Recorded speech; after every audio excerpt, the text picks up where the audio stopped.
العاشرة تماما بتوقيت العاصمة أسمر. إلى حضراتكم نشرة الأخبار لهذا المساء، مستهلة إياها بالعناوين.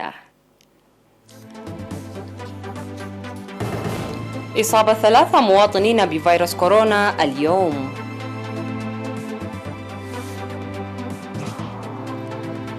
سكرتير الجبهة الشعبية للديمقراطية والعدالة يعقد سمينارا للإريتريين في الرياض. جهود لمكافحة الأمراض غير المعدية في الإقليم الأوسط. الجيش المالي يعلن مقتل 7 من جنوده في هجومين منفصلين. قادة دول مجموعة ال20 يتوصلون الاتفاق على حصر الاحترار المناخي. والاتحاد الأوروبي والولايات المتحدة يتفقان على إلقاء الرسوم. إعلان وزارة الصحة. أعلنت وزارة الصحة أن الفحوصات المخبرية التي أجريت اليوم في مراكز الفحص في الإقليم الأوسط أظهرت إصابة 3 مواطنين بفيروس كورونا في أسمرة. في غضون ذلك شوفي 5 مواطنين من الإقليم الأوسط بعد تلقيهم الرعاية الصحية في المستشفيات، وبهذا بلغ عدد المصابين بفيروس كورونا في البلاد حتى الآن 6834. شوفي منهم 6732 وتوفي 45 مريضا، فيما لا يزال 57 مرضى يتلقون العلاج في المستشفيات. وزارة الصحة 31 من أكتوبر 2021.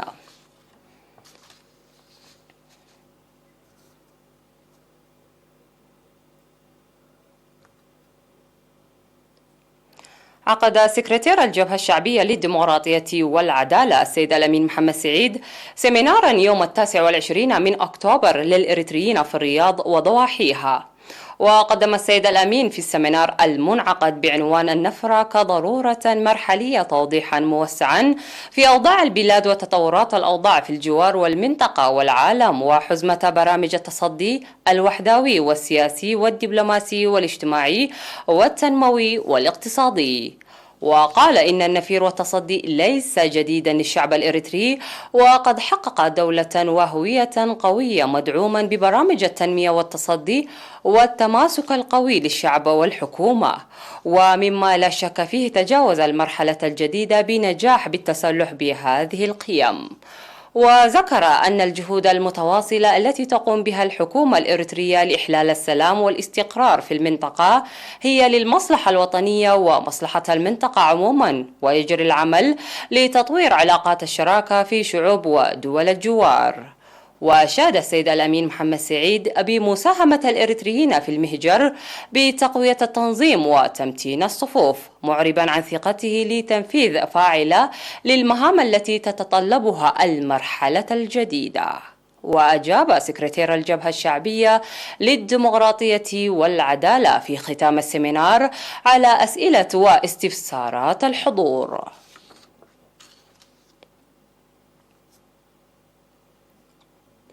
أفاد مكتب وزارة الصحة في الإقليم الأوسط تنفيذ أعمال مرضية لمكافحة الأمراض غير المعدية وتأثيرها. وأوضح مسؤول مكافحة الأمراض غير المعدية في المكتب السيد ألكسندر بياني أن الأمراض غير المعدية مثل السكري وضغط الدم تستفحل مع التقدم العمر، ومكيفات التبغ والمشروبات الكحولية وعدم النشاط الحركي وتناول الأغذية المعلبة. وقال إن وزارة الصحة قامت بأنشطة توعوية صحية في السنوات ال5 الماضية لتغيير العادات الغذائية والحياتية، مشيدا بوكلاء الصحة في القرى للجهود التي يقومون بها. وأشار إلى بذل جهود جادة لتنمية القدرات البشرية الصحية والتجهيزات الطبية الحديثة.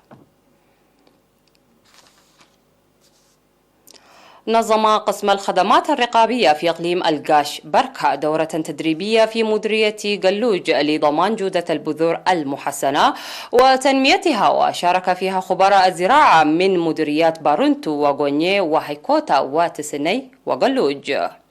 وأوضح مسؤول مراقبة البذور السيد أبرهالي هيلا ميكائيل وخبير مراقبة جودة البذور السيد كاسة إيوب أن جودة البذور تمر بعملية الإنتاج والتخزين والتوزيع، وعلى المهنيين الزراعيين توسيع الفهم في هذا المجال والعمل لرفع معرفة المجتمع عامة والمزارعين خاصة. وذكر المشاركون في التدريب بأن الدورة تدعم معرفتهم حول طبيعة البذور وسبل الحفاظ عليها وضمان جودة البذور والأبحاث. وقال مسؤول الخدمات الاجتماعية في مديرية قلوج السيد حقوس عند برهان إن التدريب جزءا من جهود رفع الإنتاج الزراعي وإحداث تغيير نوعي.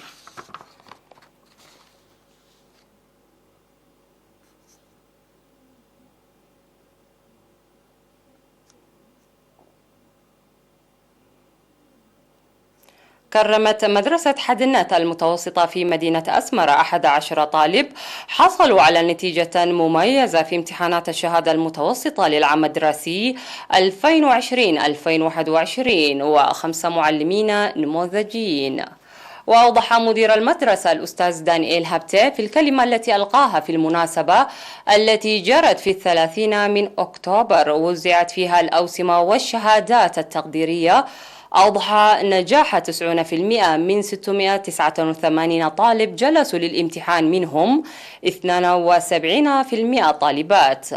وقال مسؤول المدارس للمنطقة الجنوب الغربية الأستاذ تسفاي تخستي إن الطلاب المكرمين كانت نتيجتهم أكثر من 94%. من جانبها أوضحت مديرية تطرات السيدة دهاب أباي أن على الطلاب المكرمين استخدام التشجيع كأرضية لمزيد من التفوق التعليمي. وذكر الطلاب أن النتيجة التي حققوها كانت للجهد المبذول منهم ومتابعة أولياء الأمور والمعلمين، وأن مثل هذا التشجيع يرسخ روح المنافسة ويجب الدفع بها بطريقة منظمة. فاصل ونواصل الأنباء العالمية بعد الفاصل.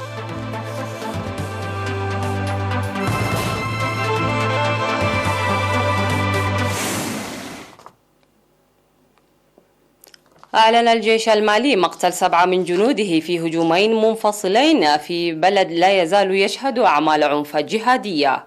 وأورد الجيش في بيان أن 5 جنود قتلوا حين صدمت آليتهم لغما محلي الصنع قرب سيغو على بعد حوالي 200 كيلومتر شمال شرق باماكو. وأضاف البيان أن تمشيط منطقة الحادث أتاح اعتقال شخصين مشبوهين وقد سلما فورا للشرطة. وأفاد الجيش مصرع جنديان آخران في كامينو أسفر أيضا عن إصابة 3 على بعد حوالي 200 كيلومتر شمال العاصمة، مشيرا إلى أن الحصيلة غير نهائية. ورغم تدخل قوة بارخان الفرنسية والأمم المتحدة وقوى مشتركة من دول الساحل ال5، لا تزال مالي تشهد منذ 2012 هجمات جهادية إضافة إلى نزاعات محلية دامية.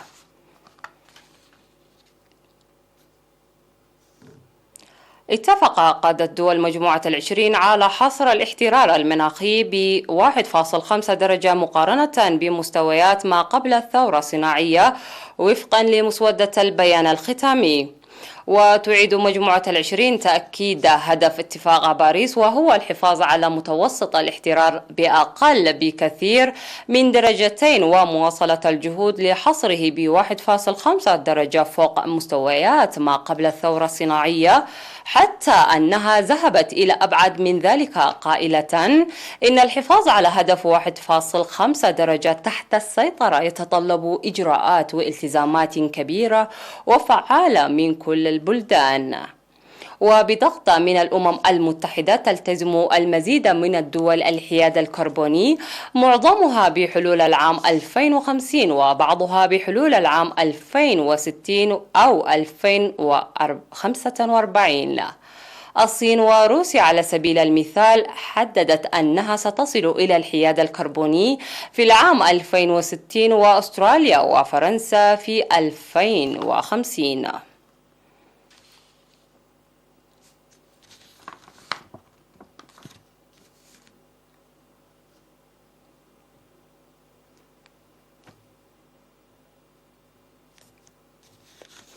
تمكنت الولايات المتحدة والاتحاد الأوروبي من التوصل إلى اتفاق لإلقاء الرسوم على الواردات الأوروبية من الصلب والألمنيوم، وهو نزاع ضر بالعلاقات التجارية بين واشنطن وبروكسل منذ أن فرضتها إدارة الرئيس السابق دونالد ترامب.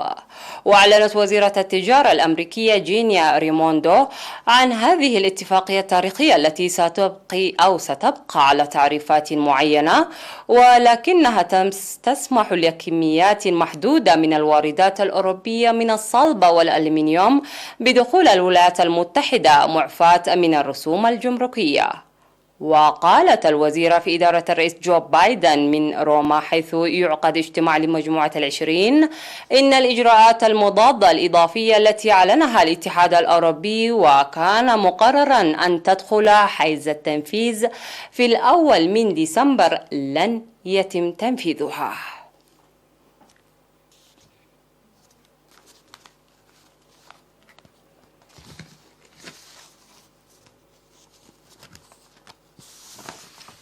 نهاية النشرة، إليكم أبرز ما جاء فيها. إصابة 3 مواطنين بفيروس كورونا اليوم.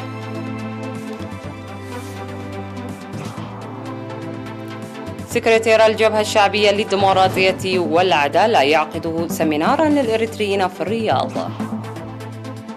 جهود لمكافحة الأمراض غير المعدية في الإقليم الأوسط. الجيش المالي يعلن مقتل 7 من جنوده في هجومين منفصلين. قادة دول مجموعة العشرين يتوصلون لاتفاق على حصر الاحترار المناخي. الاتحاد الأوروبي والولايات المتحدة يتفقان على إلقاء الرسوم. إلى اللقاء.